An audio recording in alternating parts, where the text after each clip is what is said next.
السلام عليكم، ازيكم احلى متابعين؟ عاملين ايه؟ اللهم صل وسلم وبارك على سيدنا محمد وعلى اله وصحبه اجمعين. لو عندك بقى في بيتك الكنز التحفه ده، قشر الليمون، هعمل لك بيه وصفه حلوه قوي للتنظيف. هما وصفتين في وصفه، يعني احنا هنستخدم قشر الليمون، او زي ما انتم شايفين انا حاطه قشر يوستفندي وممكن قشر برتقان، اي قشر موالح. بس قشر الليمون ده ايام ما كان الليمون رخيص يا جماعه، كنت الليمونه اللي انا اعصرها واروح احطها في كيس في الفريزر. فلما جيت رتبت التلاجة رمضان لقيت كميه بقى قشر كده محترم كده زي ما انتم شايفين مالي البوله. وكمان الموسم ده بتاع البرتقان وبتاع اليوستفندي برضو، محوشه برضو قشر يوستفندي في الفريزر، بحبه قوي في الكيكات.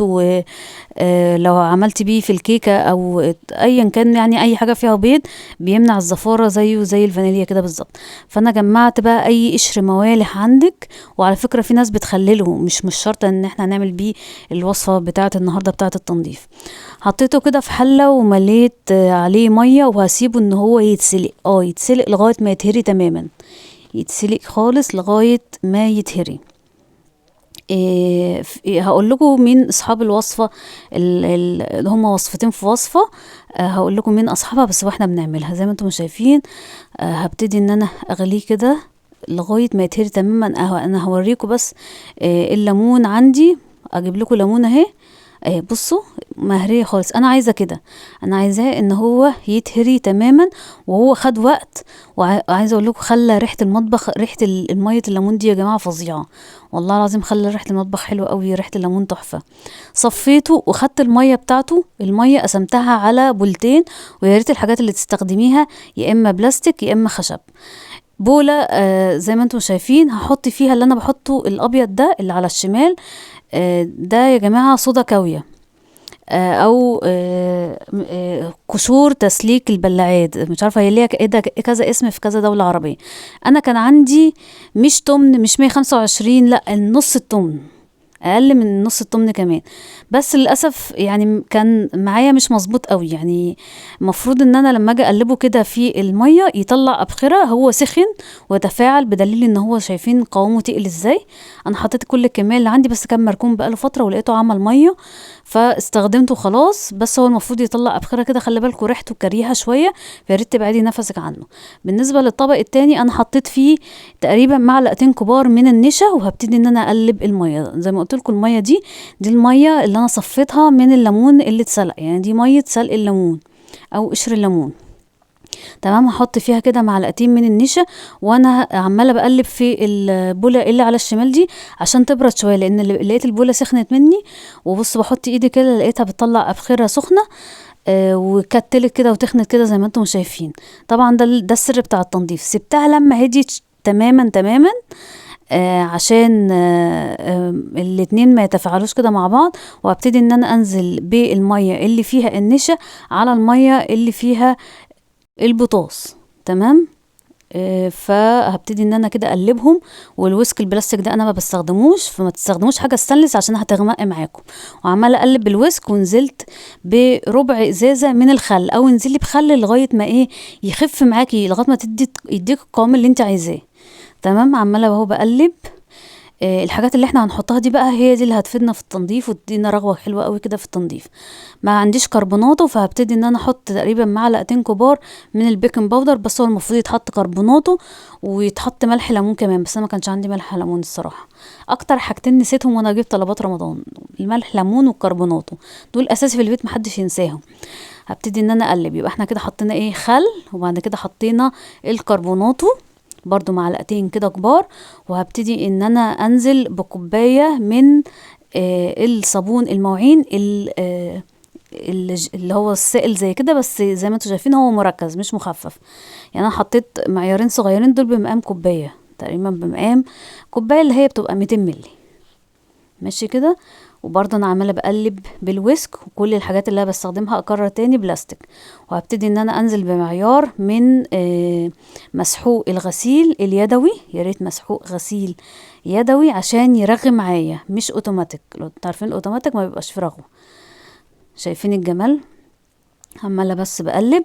والخلطه دي يا ريت ما تيجي تستخدموها استنوا عليها تاني يوم، ما تستخدموهاش في نفس اليوم عشان ما تاذيش ايديكم. بس وهبتدي ان انا احطها عندي في بخاخه. هي تقيلة جدا جدا، فهبتدي ان انا اخففها.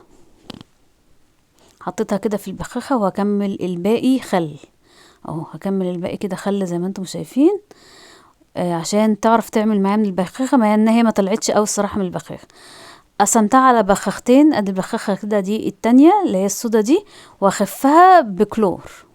ماشي، يعني ممكن تخفي بخل وممكن تخفي بكلور، كلور خام يا جماعة، ده كلور خام مش بتخفف بأي مية خالص.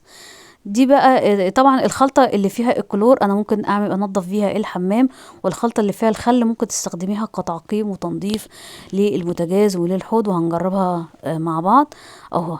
قررت ان انا اكمل بقية الخلطة اخفها كده بشوية كلور، يبقى احنا كده حاطين فيها كلور وحاطين فيها صابون وحاطين فيها مسحوق، ده غير اصلا الصودا الكاوية اللي فيها دي اصلا تنظيف لوحدها، بتنظف الدهون بطريقة فظيعة. الجرادل دي كانت بتاعت جبنة، فهبتدي ان انا انزلها كده في الجرادل. طبعا بعد ما حطيتي فيها الحاجات دي مش هينفع ان انت تستخدميها الاكل تاني، تمام. وحطيت كده فيها معيار، ودي كده هتبقى خلطة التنظيف بتاعتي. اللي في البولة ده بقى ايه بقى؟ الليمون. بعد ما صفيته ضربته في الكبة وبقى معجون كده، يعني ده معجون الليمون. هبتدي ان انا برضو اخف واحدة واحدة كده بالخل. بالنسبة للطريقة التانية اللي انا بعملها دي ممكن بقى تستخدم في تنظيف الخضار، في تنظيف الكتل، ممكن تستخدميها في تنظيف الفراخ. انا حطيت خل، وهبتدي ان انا احط كربوناتو برضو زي ما انتم شايفين، برضو ما يعتبر معلقة كبيرة او معلقتين كبار على حسب الكمية اللي عندك. انا هنا ما حطيتش صابون خالص على فكرة، انا اكتفيت بالخل واكتفيت بالكربونات، وممكن تحطي ملح، ممكن تحطي ملح ليمون، يعني كلها حاجات عضوية. دي بقى اللي احنا ممكن زي ما قلت تستخدميها في الكتل وتستخدميها في تنظيف الفراخ اهو. هحط كده ملح طعام عادي، تستخدميها في تنظيف الفراخ، تستخدميها تحطي حبة كده في المية بتاعت غسيل الخضار، ما فيهاش صابون خالص زي ما انتم شايفين بس. وبرضو هحطها في بولة. بس ملحوظة، الطريقة التانية دي مش هينفع تفضل بره، يا اما هتعفن، لازم تتحط في التلاجة او ممكن تتكيس تتحط في الفريزر. يعني اللي انا حاطه فيها المعيار دي للتنظيف، اما التانية لغسيل الخضار بقى، للحاجات العضوية. تمام. هبتدي ان انا اجربها معاكم على البوتاجاز.